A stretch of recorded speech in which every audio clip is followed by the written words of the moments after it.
Okay.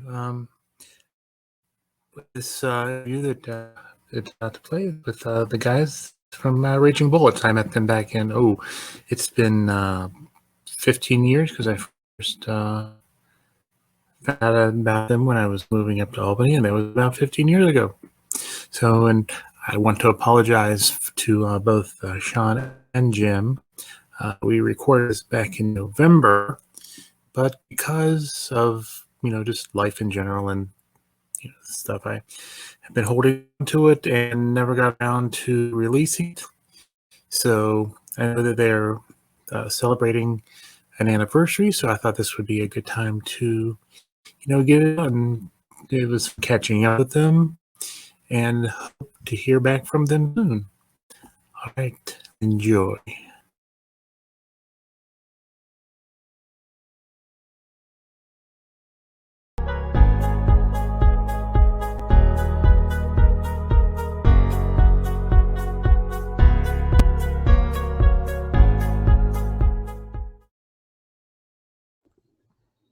All right. I am joined this evening by the hosts of the DC Comics Raging Bullets podcast. As I said in my intro, I first heard these guys back in 2006.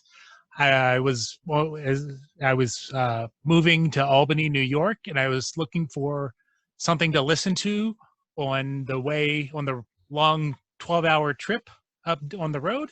And I just happened to find the Raging Bullets, and it said DC podcast. And I said, hey, I like DC Comics. I'll listen to this. And I think one of the first episodes I listened to was the infamous Hawk World episode. Well, let me go ahead and introduce the host. We have Sean Whelan. Hello. And Jim Segulin. Also known how's it going, eh? Also known as senseiofwhatnot. Master of the Watch. I've got a couple nicknames on the show. Senseiofwhatnot's your most. So I don't know who would like to go first, but how did you guys get into comics? Do you remember the first one you read, or the one that kind of sparked your interest and made you want to keep reading them? You want to tackle that first, Jim? Yeah, sure. With me, I owe my oldest brother, Bill, the big time, just nod, because he was a huge Spider-Man fan. So we always had comics and just the superhero genre going on in our household.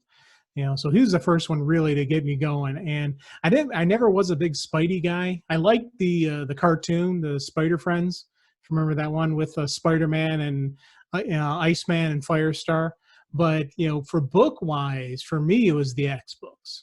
That was I had a friend of mine, Dan, who regularly collected books, and he let me borrow them, and I read them. So so I'm reading the X books, and I always thought that was just the coolest thing in the world, just because there was a lot of when it was going on in the 80s, there was a lot of cutting edge stuff that they were doing, and I kind of felt like I was getting away with something because I'm reading comic books, but it wasn't just the funny books that my folks thought they were. So it was kind of neat, and I guess it's just where the story, because how I started reading, and again the X books, they covered that wide variety of topic, and just what the mutants stood for, whether they were the downtrodden, they were the oppressed group, whatever of the time. And I kind of like that. There was something about that just linked with me, because I was a little bit weird. I was a lot weird when I was a kid, and so I kind of felt along. I was a mutant along with them. So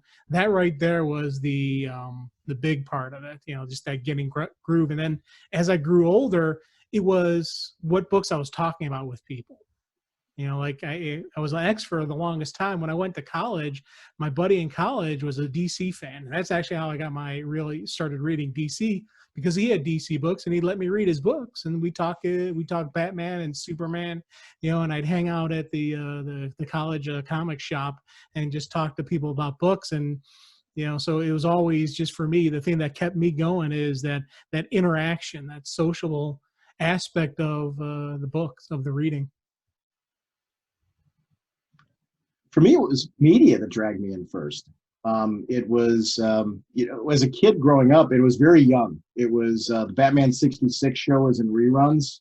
So I was like a sponge. I mean, and I had no idea. I was so young, I had no idea it was a spoof. It was Batman was cool, Robin was cool, and they had this amazing, colorful cast of villains. And you rooted for them to win, and the cliffhangers really hooked you in because it was like, are they going to make it?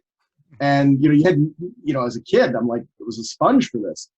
Filmation cartoons, the Batman Filmation cartoons and stuff like that were a big draw. Super Friends. Also on the other end, Spider-Man.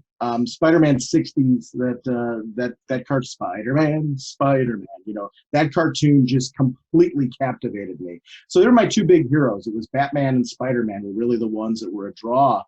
As far as my first foray into comics, I can't pin down what my first comic was. I know what my preferences were, team-up books. Brave and the Bold and Marvel Team-Up in particular. If you were to ask me, like, what is your biggest, like, childhood memory of comics, what was the one that, like, stands out to you? Marvel Team-Up 63 from 1977 was when my subscription ran out.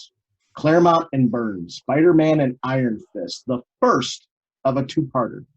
I want to clarify that again. The first of a two-parter that ended in a cliffhanger. And, that's an era where, like, trying to find a book when you're going to pharmacies and Lawson's and places like that to try and find a comic, like, I had a subscription, and that last issue was, for years, I had no idea how it ended, and became a big fan of Iron Fist because that was an era where, like, I didn't have, like, a comic pull list. So it was, at that time, that was my subscription. So I read that book. I was enjoying it every month, read it over and over again, read that issue over and over. Iron Fist I'm a big Iron Fist junkie, super cool character. But at the end of that, Iron Fist is left in a pretty precarious position thanks to the Steel Serpent. And years later, and I'm talking about years later, I'm talking about when we were doing this podcast, I'm like, I probably should find out what happened to Iron Fist. So I ended up eventually going back and rereading it, but it was classic Claremont and Byrne. And at a time when I didn't know who they were. I was too young to really appreciate comic writers and artists. And I'm like, oh my gosh, I liked these guys before X-Men. And I didn't know it. So, I became a big fan years later of Uncanny X-Men, Teen Titans, characters like that. But the draw for me, the big two were always Batman and Spider-Man. And with slight edge to Batman. I've been a Batman junkie since I was a kid. And the team-up books were the ones, though, that really dipped my toe into the larger universes of both companies. And I found that I just loved everything. It was great to see new characters and how their interactions impacted these characters that were, I always felt like I was the riding buddy of Spider-Man and Batman in those books. And I think that's what was always the draw, was they were meeting these new characters. I was meeting them at the same time, and it kind of connected me with my favorite characters and made me a junkie to this day. And I find that I do enjoy stories in comics more, where I feel like I'm able to somehow ride along with the characters. And it's something that I think that helps the escapist aspect of the comic fiction that I really enjoy, is like, take me out of things right now, give me a break. And I think it makes me sane when it comes to my job in a way that I'm perhaps not otherwise. yeah, the quotes are accurate. But that's really been the draw for me. I wish I could give you the actual first comic. Other than that, I remember books on records were the big thing. We had comics in them as well. And the Batman the Hulk Treasury Edition is, to this day, I've still got my original Batman and Hulk Treasury Edition. And this idea that this thing was like somebody like added water to the comic and made it grow huge was always a cool thing as well. So, yeah, long-winded answer that didn't really give you a singleton issue, but that was really my path. So what's the not so secret origin of your show, your podcast?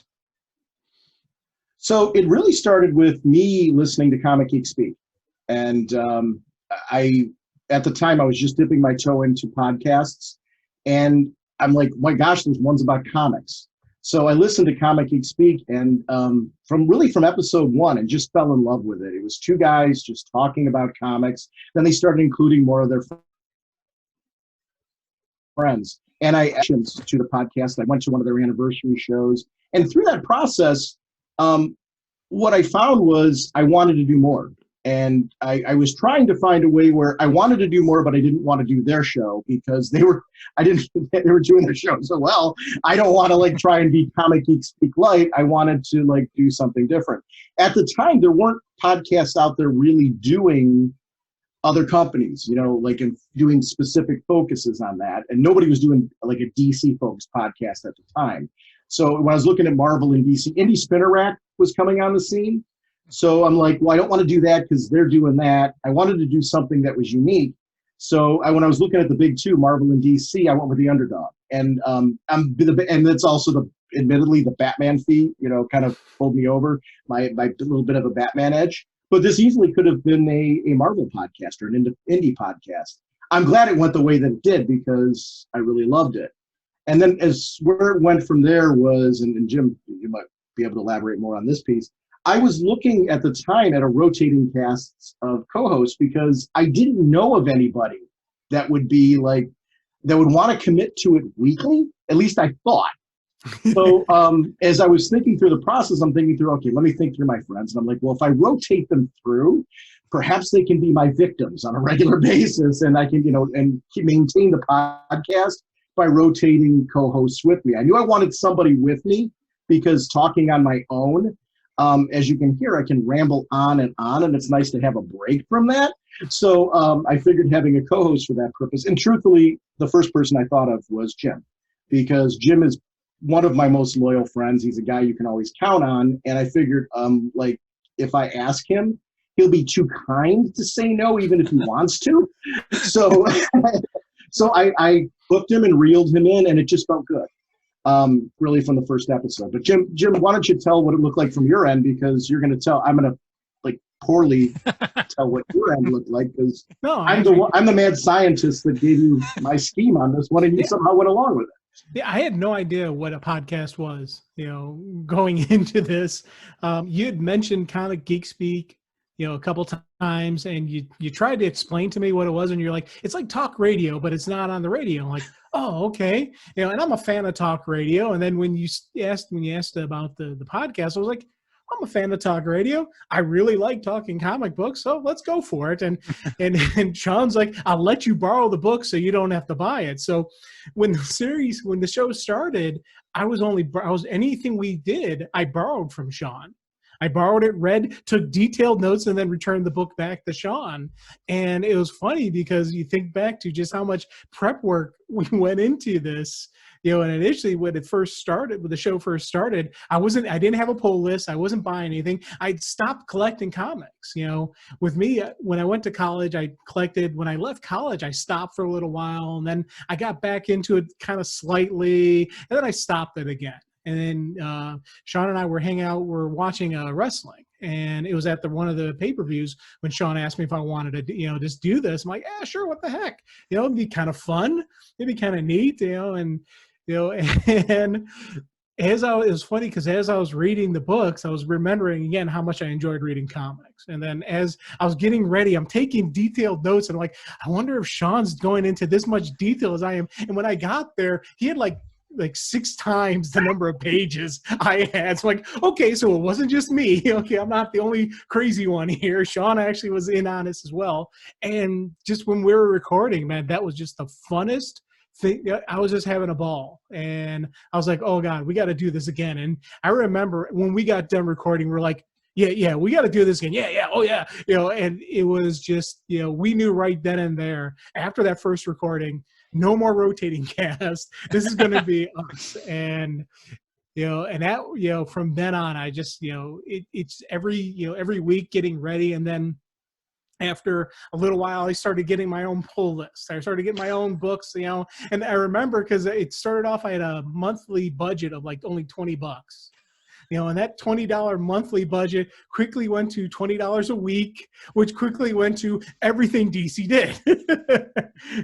So I was like getting everything. And it was funny how fast I went back to being a full-time, reader of the books. And part of it was the fact that Sean and I were talking about all this stuff. And I found I was enjoying it even more. I was enjoying the reading, but after having the conversation with Sean is when I really was enjoying it more. And I got to the point where when we were reading books and we were planning stuff, part of the things, I would ever think of a book I want to talk about was something I want to hear Sean's opinion on this.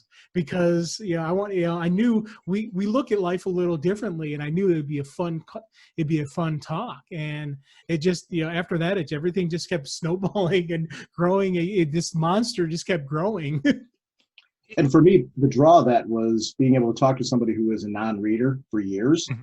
And I'm like, wow, I can give him things that he's never read before. And you can hear it from you mentioned that original Hawkman episode that Jim and I did, and it was the very early on. I was dumbfounded. I'm like, he doesn't like this? And it was like, literally, I was shell-shocked. I didn't know how to respond to that. And I'm like sitting here, I'm like, this was great. And he's like saying tweet, and what is he doing, and all that kind of stuff. And I'm like sitting here like, really? This is your thing? So and I found that was the hook for me. I was fascinated by him because it was this person that I knew wasn't afraid to share his opinion with me. And, the fact that now we're almost in March, we're going to be 15 years of doing this. That's the draw for me still. It's Jim and I are different enough that I'm not talking to me. I'm talking to somebody who, even though he's reading just as much in comics as I am, he's reading a lot of things outside of DC and prioritizes things even within DC in a different way than I do, because his preferences are just different. And that part's fun for me. It's because it's something growing up I think we all wanted from comics, right? The ability to have open dialogue about this. And I think it's one of the great things now about video podcasts and podcasting and all the stuff that's out there is this isn't an isolationist hobby anymore. We have the opportunity to have these kind of conversations. And like, I'm marveling at watching you right now, because I'm like, you used to come over to my house back in my old house in Seminole years ago when I lived there. I've moved since then, not because of you, but but I remember this poor guy came over to my house. You don't mind if I share this story, do you? No, go ahead. So he comes over to my house, and it was great. Chad's like, I'd like to pop over and meet you. I'm going to be, in town and that type of thing. I didn't tell my wife. I didn't even think anything of it. So like, she goes to the door, and this strange guy's at the door, and she has no idea who this is because her husband didn't say, hey, we got a guest coming over. So in the meantime, she's like, I don't know who this And I'm holding a box of comics. It was like the coolest thing in the world. This guy, he was like Santa Claus to me. He's coming to my house with a box of comics. In the meantime, my wife sees the guy. I don't know who this is. He's come over with this box. I don't know what it is. My wife's not a comic reader, just to be clear. So he's coming in with a box. I had more comic boxes, but my wife chose to ignore that they existed. So he comes in with all of this. I know what he's doing. I had a great time with him there. She was like, in the meantime, she felt so bad afterwards. She's like, I feel so bad because I felt like I was rude to him. And I'm like, it's my fault. I said, I didn't tell you the poor guy was coming over to the house. But we became, honestly, where the story's going, and the silly story is, we have known each other for a long time now. And this has been a long time in coming. And I want to apologize to you because we've been trying to put this together, and I feel like I dropped the ball on it with you, but it's so great to be back talking to you and to have a chance to interface like this, because it's good to see you after all this time.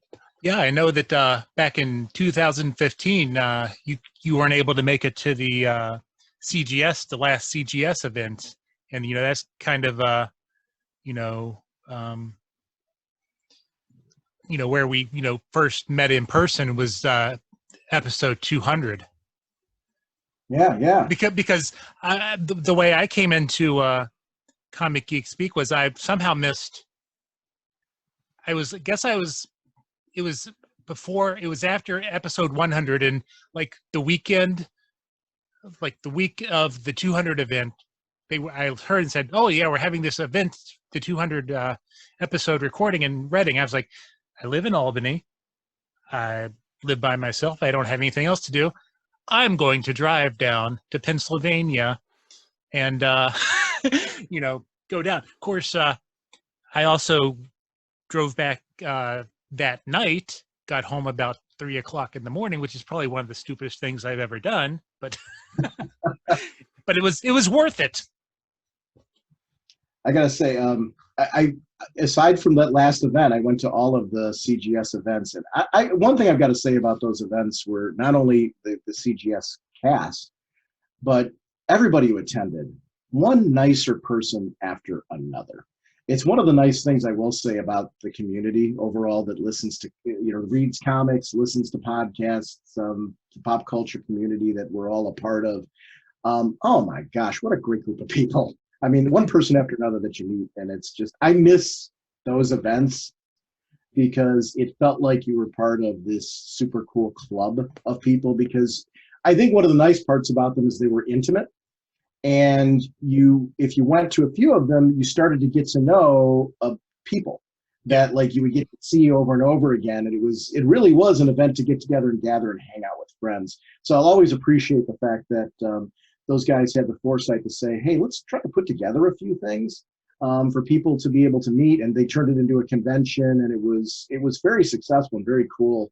And I will always have very fond memories of the opportunities we all had to be a part of that. Because I think they set the tone to me on what the podcast community should be, in the sense that when I was trying to put together a podcast, Peter Rios, I was reaching out to him, and Peter was talking to me, Peter from Comic Geek Speak was talking to me, and the Daily Rios now, Peter was talking to me a lot about just ideas, helping me brainstorm. And really what he did, instead of telling me what to do, he helped me flesh out what I wanted to do.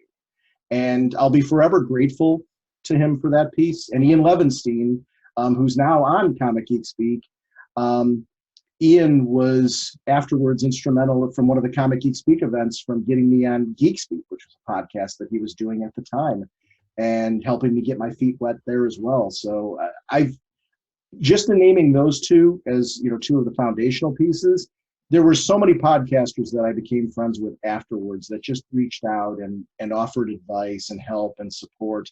And I feel like the podcast got better as we went along because of the fact that people were just willing to be friends. And this wasn't a competitive kind of thing. It was more of everyone wanted everybody else to succeed. We're willing to shout you out. Willing to have you on. It's something that forever, I think, kind of shaped my idea of what I wanted our podcast to be, because of the fact that those people were just so great. So it's just really been a great experience, and it's why I'm still doing this. It's and Jim. Yeah, well, that was going to be one of my questions. I mean, one of the things is pod fading, and you guys have been going at it for. I know it's 14 years because, again, I can mark, listening to my first episodes when I was moving up to Albany, and I've been in Albany 14 years.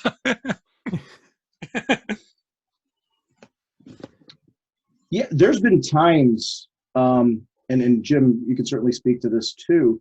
There's been times where I've had to question continuing it, not because of any desire to do the show, life. Both of our careers have changed greatly. When Jim and I started podcasting, I was a classroom teacher, at that point, and my time availability was different. And that's not me knocking teachers and everything. I believe in the hard work that teachers do, but I had a set schedule that I could count on. I've since become an administrator, and my days tend to be more 7 days a week, and my time blocks in the evening aren't always as available as they used to be. Whereas when I was a teacher and I was coming home, I had to do work after school, but if I started grading papers before we recorded, I had the control of continuing to grade the papers afterwards. And so I could stay up later, and that was under my control, whereas now the things aren't as much. Jim's career, Jim, I don't think you were, when we started, Jim, were you working? No, I was unemployed, and it was funny because that was one of the reasons that I didn't have a pull list initially, and I was just borrowing, was because I didn't have a job. I was living at my parents' house, and So I was a bit of a bum, I wasn't going there with it. yeah. No, but seriously, it's, so I had a lot of free time when we first started, and and then I got my job, and and it just, every job change that has gone on, I'm getting more and more responsibility, getting into management side and this and that. And as we start looking at it, you look at, do I have enough free time to do this? And there was a couple of times when I was like massively busy, just, because we don't do a weekly show anymore because our time constraints.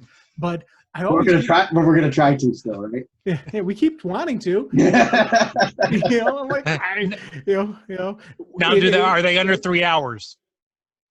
Well, that's the thing we're trying to change. If we could do them a normal length show, maybe we could do one a week.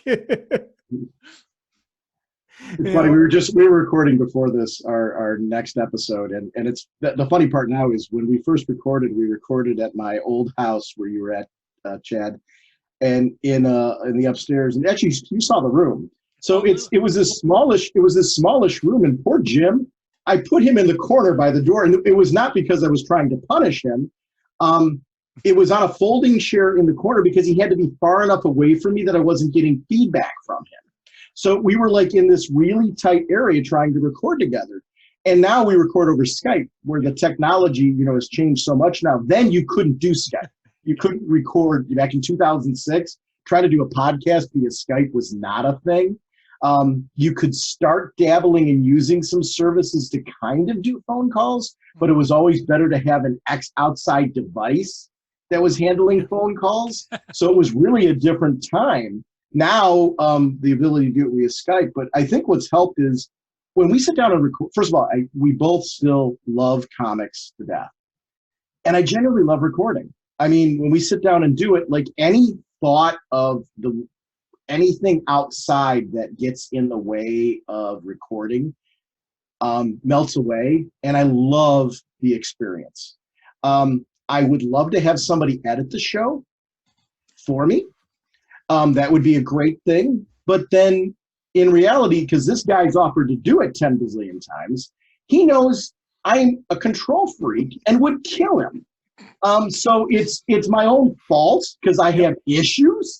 And it's the reason why. But at the end, there are babies. And I'm really proud of it. I mean, I have no illusions. I don't consider myself a professional. This is a hobbyist thing. We're fans producing a fan-produced show. And I think that's where we've been lucky enough to have garnered a loyal audience over the years. We're fans. That's all I want to be. And I'm really proud to be one. And I just have fun doing it. And I'll keep doing it as long as I have fun doing it. When I start feeling like I'm phoning it in, then we're done. Because I feel like then we've lost the drive. And the problem is, I don't know when I'm going to see myself losing the fun factor of this, because I have a good time. This has seriously, saved my life, and that's not just a statement. That's an actual factual statement. You think about it. When I first started, I was at an all-time low because I just lost my job. I didn't quit my job. I was told goodbye. I was fired from my job, and I was at an all-time low when this first started. And this was something that got me going and got my energy going again. I started, the me started coming back. And then I got my new job, and then that kept going. And then as things are going on, and anytime something weird or crazy would happen in my life, I always had the podcast to go back to. I always had, the weekly meetings with my buddy hanging out, because Sean and I have known each other since high school. So before this podcast, we knew each other for years. We were already good friends. So for me, this was always a weekly talk with my buddy, weekly talk with one of my best friends. So I always had that to get me going through. Recently, I had my accident where, that we, dealing with, life and death kind of stuff. And, one of the things that got me through it was the thought of getting back to recording. and I had to, I'm like, you got to keep moving, you got to keep positive, and throwing out all the different, flash facts of, flashes move forward, putting on my blue ring. I put on my Blue Lantern ring.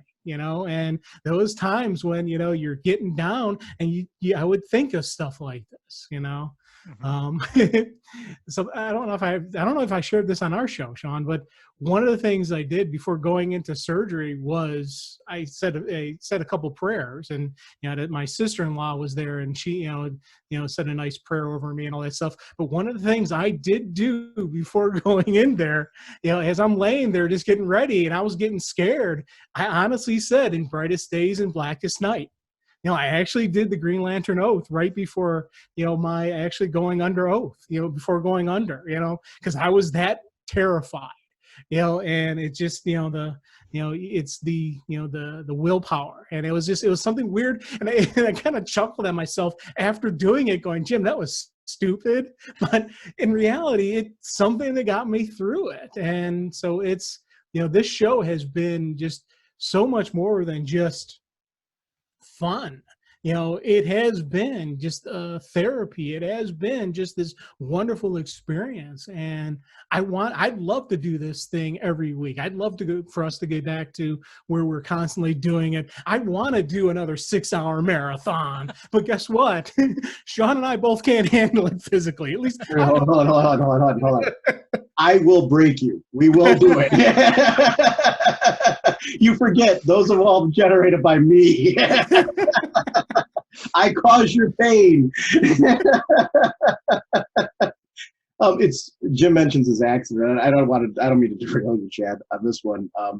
Just for your audience, poor Jim. Our only hiatus we've had on this show has been when Jim had his accident, and so I get a call from him when he's in the hospital, and it was him letting me know that he was in an accident. And as we've done, for anybody that's listened to our show, we've recorded at the strangest of places, including when he's been in the hospital. So we've done that before. So we were talking about recording. He's like, I've got Zilla with me, which is his iPad Pro. He's like, I can do comics from here. We'll record. So we're having this conversation. So my wife's asking me, how's Jim and all that? And I'm like, I don't know. I'm worried about him because, dude, sounds like he could have been paralyzed. And the doctors are looking at that. But the doctors told him maybe surgery, maybe therapy. Next thing I know, so I'm like thinking he's not making light of it, but I'm thinking, okay, he's going to be okay. If they do surgery, it's the right thing to do for him. But I'm like thinking we're going to talk and record before any of this happens, so I'll know what happens. Next thing I know, I'm getting a text saying his surgery's done, and we'll get back to you in a little bit on how he's doing. I'm like, wait, what now? So that we ended up having a hiatus because, obviously he went through rehab and all that, but it was serious. I mean, you were almost paralyzed over that. And that tells you something, that we've been through a lot of life events. That was the only thing that's ever put us on any form of hiatus in 14 plus years now. And the first thing I thought after that might be it for the show, in the sense that Jim was going to go through rehab and all that, and maybe won't want to do it, might be focused on just getting back to 100% and all that. One of the first things you said to me is, when can we record? And I was blown away by that, and it honestly reinvigorated me in a number of ways, because I was thinking it was this thing that we'd lost, and now all of a sudden it was the door was open again. And the first time we recorded again, I was like, I don't, if we can't keep the weekly schedule for a while or whatever that's going to look like, I just want to keep putting out content, and we'll just keep doing that. And that's kind of my attitude now, is we both, I think, talk constantly about getting our schedules aligned. Let's record, let's get content out, so that we do that. And it's I think that's the key for anybody that's out there that's thinking of podcasting. It's, don't be afraid to do it. First of all, just do it. Don't overthink it. Just do it. Don't overthink buying lots of stuff. Just use what you've got. Get your feet wet. Just do it. You can gradually build to what you want to build to. And if you're losing interest in it, change it up. Don't be afraid to let the show grow with you and just be you. I think that's half the fun of it, is just learning how to be yourself and let the show be an extension of that and connect that way. I think that's been the key to why we keep doing it. Jim mentioned it before, hanging with my buddy, and I feel like I'm excited to chat with our friends that for some crazy reason keep coming back, and I really do appreciate. I say that with all due respect to them. I appreciate the people that come back, whether they listen to every episode or portions or, skip around. I really don't care about that. I appreciate that people find value in giving us any of their time, as we just are us. And that's where stats and numbers play a factor to me. It's rewarding to know that people listen, however they choose to do it. I think that's kind of the cool thing. So yeah, I think that's been the success of why we haven't done the pod fading thing. Mm-hmm. It's just, this is my getaway. Even right now, like doing this with you is a highlight. I mean, I'm really glad to be here and glad for the opportunity to talk like this with you about this on your show. This is a great opportunity. So thanks for inviting us. Well, I remember you, I think the time I came over to your house, you and I talked about ambush bug. So we were sitting in the room recording. We did. So that was fun. So I remember how small the room was, and I think I was visiting my aunt and uncle lived in Cleveland at the time, and I had gone over to visit them one weekend, and that's why I stopped over on the way. I asked if you were available, and then yeah, it was kind of awkward when I'm standing outside your door, going, "I'm here to see Sean." She had no idea if he was like a telemarketer or somebody coming from door to door selling, or I didn't tell her. So this poor guy, I set him up, not even knowing, and I'm like, oh, I probably should have told my wife that like Chad was coming over, shouldn't I have? Which isn't like me at all. But I remember you actually have the distinction of being the first person ever besides Jim to record on our show, because we had people on for Skype and things. I don't think I ever had anybody else in studio with me other than you. Because you happen to be there, and other times nowadays we don't do that. You just do this kind of thing. And we're fortunate now that we have the kind of technology that enables us to reach out. But that was back in the day. That was very early on. You came over, and I'm like, I loved it. It was great to be able to record with you and do a segment over that. And I told Jim, I said, this is great. I said, we're going to do our regular show, but then we've got this segment where we did it with Chad, and it was like, it's going to be on there too. And it was kind of a neat thing. And that was back in the day we had to splice that stuff together. It was never a seamless thing you could do where you could have both people on without, like I said, an external device helping with that. It's cool. So to kind of bring it back to DC Comics, what are you guys reading? What are your feelings on the new, I believe it's like the Brave New World or whatever. I've kind of taken a small break from reading comics. All I read now is stuff I do when I write lists for CBR. So when that's how my reading is usually focused. So what are you reading now? What's good? And what do you think about the future of the DCU? Jim, you want to go first? You want me to? Yeah, I'll go. Okay. Well, I'm still pretty much reading everything they do. I have cut back on some things that are not in the main title. Some of the offshoots. I'm not getting those as much because, again, it's part of it is a time thing. Running out of time. There's a lot of books to read, and to cover everything, it's not. I was finding I was like skimming through stuff. I wasn't actually sitting down and reading it and enjoying it. I do a 3-read process where I read it once, then I do a second read through where I just look at the pictures. I just do an art read through. And then I do another third read through where I'm again going through everything. And I was doing that for the show, but then I started doing it for just my personal enjoyment. So 3 read-throughs on one single book, you kind of can't give enough time for everything. So I started really just focusing on some of the main titles. The Bat stuff is absolutely amazing right now. They just finished up the Joker War, and they're doing some amazing stuff with Bruce. Superman, of course, with the whole super family has been absolutely wonderful. We always say Sean's the Batman guy. Well, I'm the Superman guy. I absolutely love, but again, I love Batman. I love what they're doing with him. So, so Soup's been, really crushing it. And Wonder Woman's another book that I've been just absolutely loving. And, current creative team is doing just a stellar job on that book and making her really feel like she's the Trinity. She is she's equal placement and equal footing as Batman and Superman for me. So so the big three are something I'm really loving. As for the future, between Sean and I'm the sky is falling, oh my God, the world is going to end guy. Whereas he's the, hey, everything's okay kind of positive attitude. But it's funny, over the years, we've seen the changes. We've seen, we've seen, big changes in management, big changes in the company, and everything's good.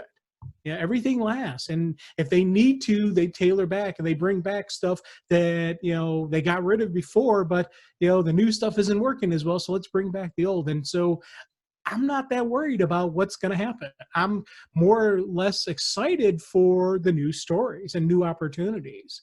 There's certain people that I always want to read. I always want to read Lois and Clark, because I love that relationship. I 100% always want to read Jonathan Kent and Damian Wayne, who is, I love that little monster, but if I'm not going to get these characters, I'm like, okay, what am I going to get? Let's see what happens, and I don't know. I think, it's probably just the age of maturity and just time I've been doing this, where I've seen the life cycle of this stuff, and I think we're okay. What's going to happen in the future, I don't know for certain.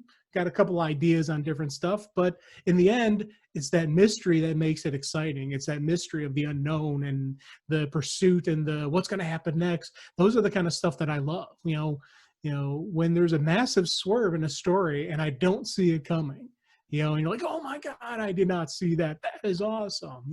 Like, recent Joker War story, there was a lot of moments in that were like, oh wow, did not see that. That's amazing. And this is the Joker and Batman, two of the longest running villain hero combos, and they still put out a story that had me going, oh my God, that's amazing.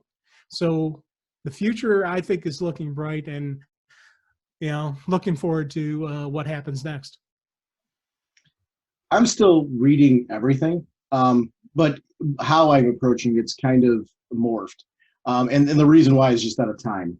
What ends up happening is there's stuff that I stockpile, not because of quality, it's I don't have time to get to it. So I'll stockpile a book and then start reading it. And I'm finding I'm actually quite enjoying it. It's like I'm collecting the trade, and then I'll go back through and read those issues. And then I'll read like an arc or two sometimes of the story and really dig it. A book I did that with recently was The Terrifics, for example, which I really enjoyed. And they had an issue we actually did on the show with a choose your own adventure style issue. And what's nice about that is I'll come across something every so often where like either Jim will bring it up or I'll bring it up, and we'll be like, hey, did you read this book? Let's talk about it on the show. And it's just as much fun if Jim's reading the book or not reading the book to like talk through then, like, because then the conversation becomes, okay, you're not reading this book. Is there a hook to the story that pulled you in that now maybe you'll continue with it? And it becomes an interesting discussion as far as I'm reading it. This book obviously motivated me enough that I wanted to be a show topic, or Jim is in that particular case. And our conversation will go sometimes, Sean, does that take it off the stockpile and now you're jumping to it sooner?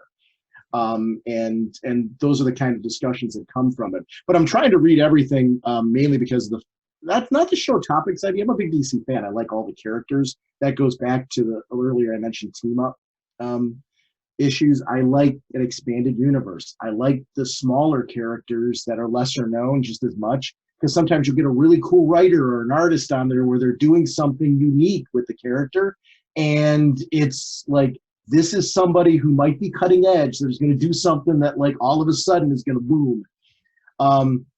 One of the books that is going to be canceled recently is one of my favorite characters, Hawkman. And my gosh, this run right now, and I'd be remiss if I didn't mention it, I think the recent Hawkman run has been one of my favorites. So I'm sad to see that book being canceled, but I'm so glad I've had the number of issues that it's had.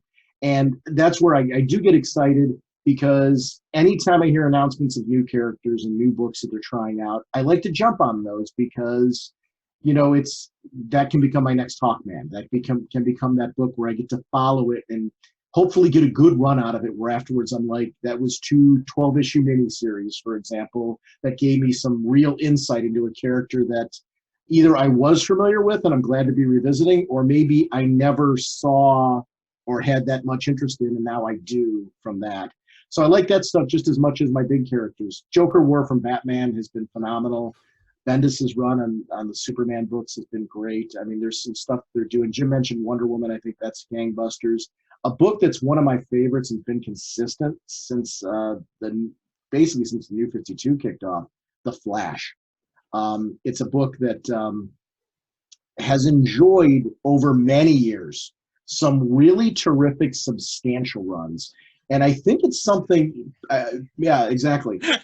If there's something that people want to look at as far as a template and how to get a successful comic going, it's give a creative team some good long runs on the book where they can develop long form stories where there's things that happened 30 issues ago that end up paying off later on. And you're like, oh my gosh, that's what they were doing with that?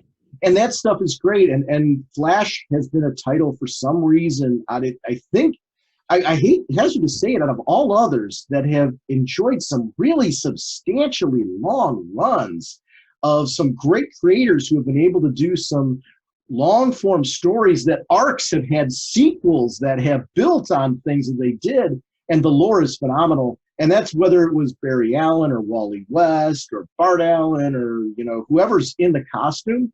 The creators have found a way to take these characters and tell those kind of big stories in a way that that characters consistently, in this current run, absolutely, hands down, if you haven't been reading The Flash, it's a book I highly recommend, because it's easy to talk about, you know, Superman, Batman, and Wonder Woman, which rightfully so, they're great characters with great creative teams on there. But my gosh, The Flash has been every much deserving of being in that top tier category with this current run right now. It's a really, really great run. If you haven't been reading it, it's one, get it in trade, you know, get collected editions and give it a shot, because I think you'll find something special there, especially if you're watching the show. I think it's a nice compliment to it. It's not beholden to it, and vice versa. But I think if you're enjoying the show, you'll find a lot to enjoy in the comics as well.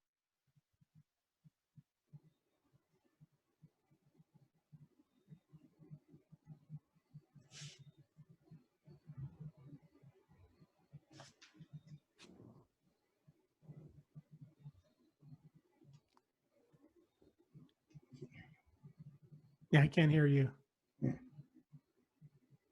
We can't hear you. I can hear Sean. I can hear Sean and I can see you, but I can't hear you. You look great. Yeah. Do a little dance and stuff. And here, you mime what you want to say, and we'll tell people what it is. We'll be like charades.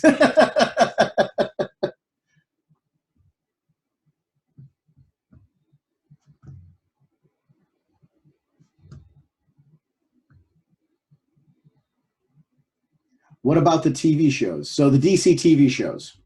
When it comes to DC TV shows, so Jim, where are you at? Are you watching all the DC TV shows? I am so far behind on the TV shows. You know, and I feel horrible because it's one of those things where I run out of time. Yep, yeah, we got you now. I think my microphone clicked off. Perfect. You're back. But yeah, with the TV shows, I'm so far behind on them that it's, you know, I feel it's funny because I feel horrible because I feel like, I got to turn in my geek card because I am behind on it. But it's, you know, one of those things where I got to pick and choose what am I going to go with, you know. So I'm like way behind on everything. So, yeah. I love that though. See, I'm in a completely different. It used to bother me. So I used to be in your place with it, but it's kind of like how I'm with comics now. I don't mind a stockpile of TV shows because here's the fun part of that. It's nice to be able to binge watch. So I think now, because we're in this culture of streaming services and things like that, so if I get behind on Arrow when it was on, The Flash, Legends of Tomorrow, all those type of things, Stargirl, any of those, I like binge watching them. I mean, it's great. I mean, and the thing is, as comic book fans, who saw an era where, take DC shows out of it, and just the amount of comic book content on network television, streaming services. I mean, there's a plethora, and direct to video on demand releases of films and things like that. My gosh, the amount of content we've got right now that's quality content. Yeah. I mean, no matter what you've got, that's my problem right now. I've got so much that I want to watch, but like Watchmen, things like that was on. You saw the Watchmen. Watchmen was amazing. I loved Watchmen, and that was another one of those where I was like, Watchmen, what? Oh God, so I was all in on that. The Stargirl, I'm loving that. I still got a couple more episodes to go to finish off that season, but I'll tell you, man, it's every single episode I'm sitting there going, this is incredible. This is absolutely amazing. I want more, And have you been reading? Have you been leaning towards reading some JSA from it? Come on, you are. Hey, I'll be honest. I've read more JSA than I have in the past. The Stargirl did, even before Stargirl, Sean's a huge fan of the JSA, and he always talks about it, always. So, and a lot of my books that I read, are come directly from recommendations and comments that Sean has done. So, I've pulled up more, JSA, and Stargirl has gotten me even more interested in reading more of the stuff. A lot of the Jeff Johns run of JSA, gone back through that. There's a lot of stuff that, and it's funny because I'm finding it's stuff like that is happening, where I'm watching a TV show and it's prompting me to read or reread something. The Watchmen TV show, I reread all the Watchmen stuff. I reread all the Before Watchmen. I reread the Doomsday Clocks, thing. So anything that is Watchmen, that TV show really got me motivated to once again rewatch and reread Watchmen and all that stuff. So, I'm just absolutely loving, the fact that we have this options and we have these TV shows.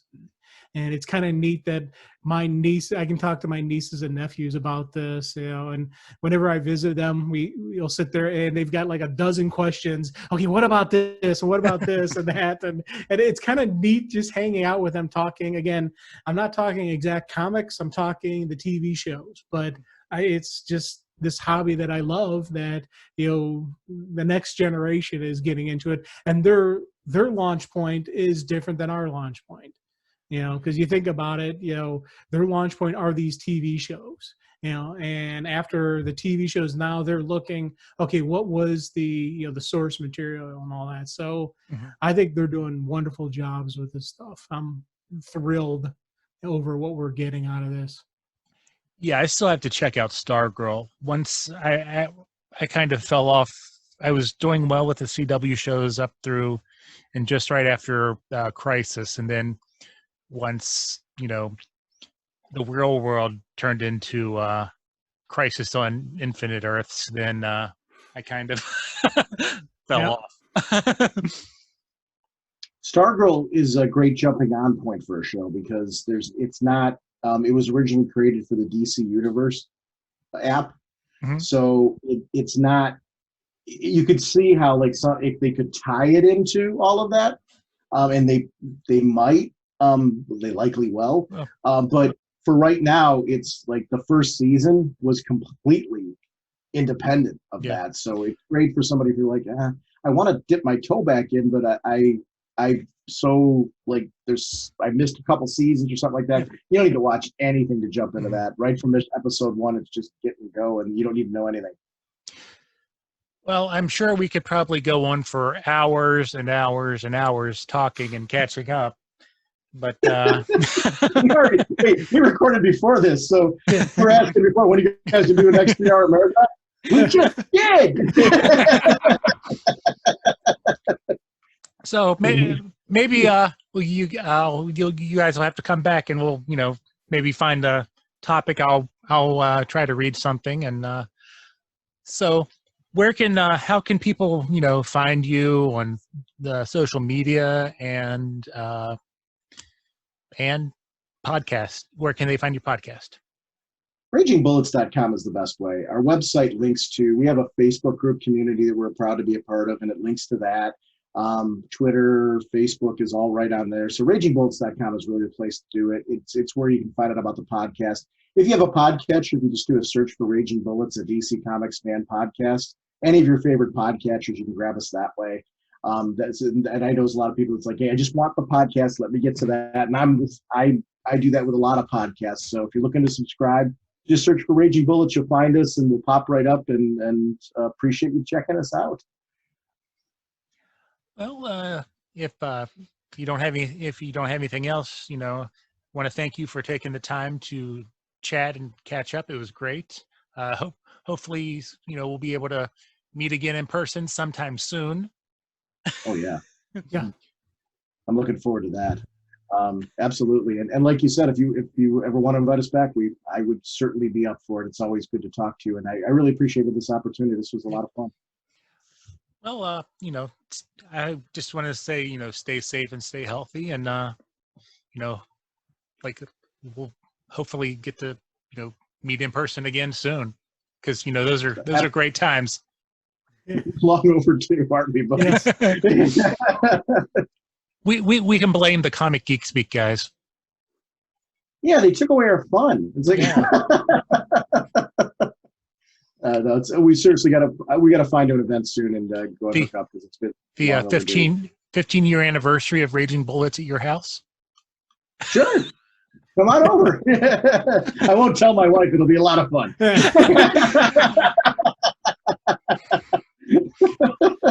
That goes over really well. Sean, why are there a lot of people out in the front yard? Out of there with Chad. Him. He brought them all in a box. Bagged and boarded them. One last thing about that. I still, of all the comics I remember dropping off to you, I kind of regret dropping off the Hour Man series, because it is so good. I know. Yeah, Jim, if you're looking for a JSA spinoff, Hour Man, Okay. Gotta read it. That's a good series. Yeah, that's a good shout out, Chad. Yeah, it's like, I really enjoyed that, but for some reason it got into that box of stuff I gave. I think you were going to give them out as stuff on the show. We did. We ended up using prizes. You were donating them, which you kindly donated them for prizes, and I donated them all. That's why, Jim, I don't have Hour Man to give you. Yeah. I have mine you can borrow, but you got to give them back. It was actually very kind. Chad, just so everyone knows, actually, we mentioned the box, and I think this would probably be a good place to close this up, but I would be remiss if I didn't shout this out. Chad kindly offered to come over to my house to drop off a box of comics as a giveaway. And it was just a really kind thing to do. So I immediately said yes, and I was excited about it. I was like, oh, this is really nice. A listener and a friend just said, hey, I'd like to do this for you and donate it for your listeners. And I'm like, what a really kind thing to do, because we didn't have a show budget to speak of. We had sponsors, but anybody who's got a podcast sponsor that's a smaller podcast like we are, it pays to keep the lights on, and that's really what it is. It pays to your overhead costs. And I appreciate any sponsorship we've had that's helped defer those costs, because podcasts aren't cheap. But anytime we did contests, they came out of our pockets when we did them. So, and I love doing them. But you were nice enough to say, hey, I'd be happy to donate some stuff for some contests for you. So you donated some really cool things that were some items that people were, obviously very drawn to, and we got to use them as contest prizes. So thank you for that. And that was just really cool thing. And then my poor wife was like, there's this strange man with a box and says he's looking for you. I think she literally thought he was coming over to sell something. And then she's like wondering, why did you bring this salesman into the house? So you actually, just so people know, that was not the only time Chad came over. He came over another time during that. It was just that first initial awkward piece because somebody's husband dropped the ball on communicating with her that his friend was coming over, who she'd never met before with comics. That's where that came from. So the story does take a very different turn afterwards. Because actually, you would come over a number of times afterwards because I think so. you happened to be in the area. So it was nice. I got to see you at the Comic Geek Speak events, but also you came over, and I miss those days. It's nice. Yeah. You're right. We're long overdue to see each other again. So. Well, maybe next time I'm in Ohio and you guys aren't on the naughty list, then. Or maybe we're out in your neck of the woods. Yeah. Hey, I know you guys. I know you. Again, I know you guys used to do cons. I remember you even got to introduce Gail Simone one time. We got very lucky with that. Yes, we got to introduce her at the New York Comic Con. Actually, Yeah, that was awesome. It was a very generous and very kind experience. So we got lucky with that. All right. Well, for the 5th time, I'll say goodbye. And thanks again, and look forward to talking to you more and more often. Take care, buddy. All right, you Easy, too. man. Later.